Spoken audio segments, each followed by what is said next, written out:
sports psychology, we talk a lot about the home field advantage, and I think GB team definitely does have that. When you operate in front of a large audience, you have an audience effect. So it can either be facilitative or debilitative. So it can either help you along, or it can be, deter you from doing well. And in this case, the home court advantage, or being here in London, is definitely helping Team GB. And I really think the crowds are fantastic. They are absolutely carrying the team with them as they compete. Focus is very important. Crowds can be distracting, and we even know that from football. When people shout things out, it can put off some of our best players. But yet, our players, our contenders, our athletes, they've all been able to be really successful with the crowds because the crowds have really carried them along. And it's being able to maintain that focus. And that focus does come a lot from experience as well. Success sets up success. And having had that success in the cycling and in other sports in Beijing really did help a lot in this Olympics. It also means that there was money invested in some of those sports, and that doesn't hurt at all.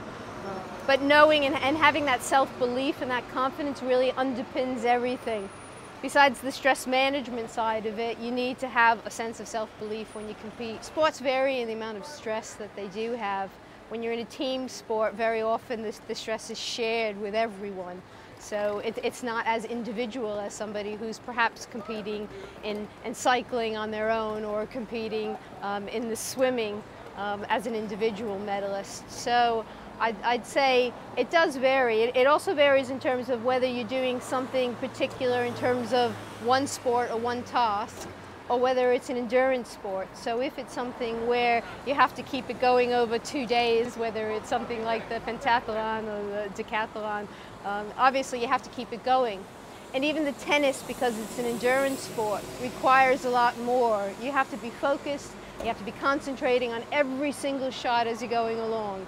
Whereas in an individual sport, you do have to do that, but the stress is on, you have one go, one chance, and it's making it work.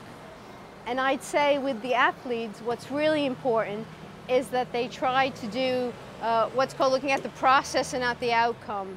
If all you're focused on is getting the gold medal and what's happening at the end, then you're not actually thinking into every step that you're taking. So you have to be thinking, how fast am I getting off the blocks? How quick am I moving? Is my arm in the right place? I mean, you have to be thinking along the way. You can't just wait and be thinking completely, at the end.